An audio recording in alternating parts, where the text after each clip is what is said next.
ASHA workers కి రాష్ట్ర వ్యాప్తంగా విడో పెన్షన్లు, వికలాంగుల పెన్షన్ని రాష్ట్ర ప్రభుత్వం నిలుపుదల చేసింది.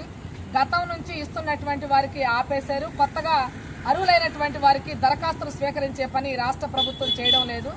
ఆశా వర్కర్స్ కి కేవలం 10,000 రూపాయలు గౌరవ వేతనం చెల్లిస్తా ఉంది ప్రభుత్వం.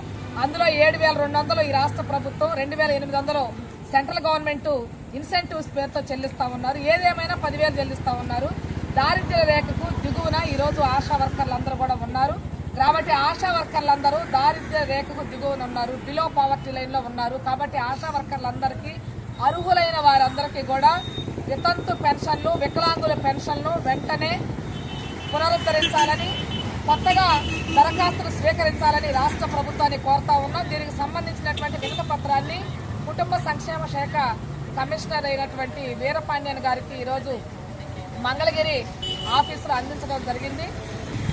కమిషనర్ గారు స్పందించారు. వెంటనే సెర్పుతో మాట్లాడి పెన్షన్లు వచ్చేలాగా చేస్తామని చెప్పారు. ఒకవేళ Lakshmi AP ASHA workers union రాష్ట్ర ప్రధాన కార్యదర్శి.